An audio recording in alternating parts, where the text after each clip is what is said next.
And I now give the floor to the representative of the Russian Federation. Thank you, Mr. President. Mr. President, we welcome your personal participation in our meeting today. We would like to thank the President of Rwanda, Paul Kagame, and the former President of the Republic of South Africa, Thabo Mbeki, for their statement, and Ms. Fawzia Koofi. We were particularly interested in hearing your opinion, the opinion of leaders of the countries who did undergo a difficult period of conflict. Your experience and knowledge is priceless for those who are still in crisis and living through its consequences and ramifications.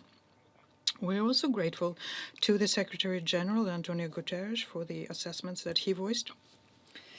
We share the opinion of the Kenyan presidency when they say that there is interconnection between diversity, state building, and search for peace. Indeed, many a conflict have to do with the religious, ethnic, and racial differences and triggered by social inequality.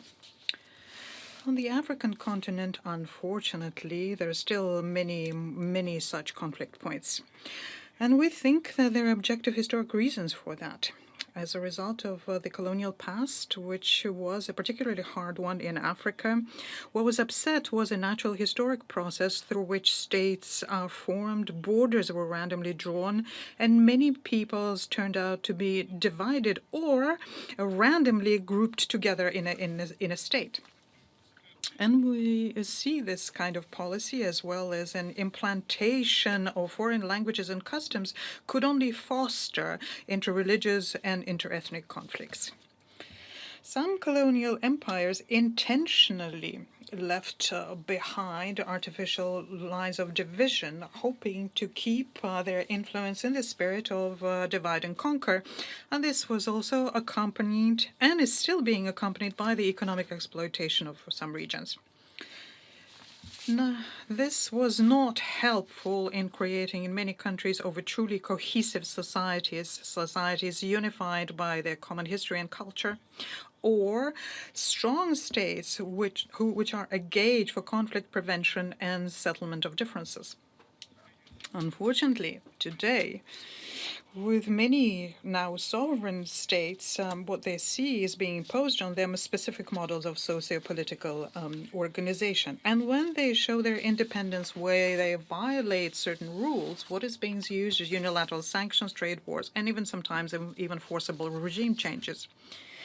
We have witnessed more than once a situation where, as one of the criteria judging to what extent the state is moving to domestic stability, is the holding of elections, as though elections in and of themselves are a panacea. And at the same time, many fundamental underlying issues for societal differences remain without any attention for years. At the same time, we see the opposite, where in some states there was an illegitimate power transfer, and this gave rise to no reaction, and even sometimes was supported. What we also saw was the concept of transitional justice is not effective. Specialized courts sometimes, frequently, exacerbate existing differences. They enshrine the victory of one party to a conflict and help settle political scores. And sometimes are used for the interference of foreign states into the internal affairs of countries weakened by conflict. We're convinced that post-conflict life need to be based on local traditions and features. Sometimes, in order to make sure that reconciliation is lasting, it is enough to have a truth commission. Somewhere else, traditional mechanisms are being used, for example, the Gacaca courts in Rwanda. We are convinced that the transitional justice issues in Security Council work is not a search for universal formula, but rather specific word with individual country situations. Mr. President, we appreciate the contribution of peacekeeping and political missions which assist in peace and stability in conflict states, have broad mandates, and billions in resources. They contribute greatly to the end of violence and the protection of individuals and moving political processes forward, mediation, good offices.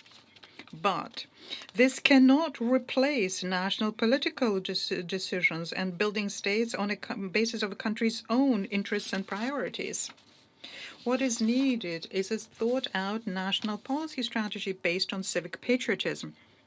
Every person, regardless of his or her ethnicity or religion, has to, first and foremost, be a citizen of his or her country and be proud of it. No one has the right to put national and religious special features above the law.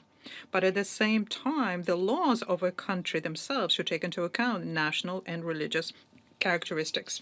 We're convinced that respecting history, creating national education programs, working with the young, forming a national policy on how to establish responsible state institutions, security sector. All of this is a key to building a stable country and society, recognizing their share of responsibility for peace and stability.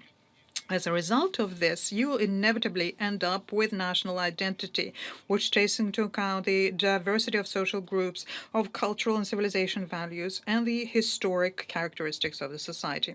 It's a complicated and long process, but it should take place organically without ready-made formulas being imposed from the outside.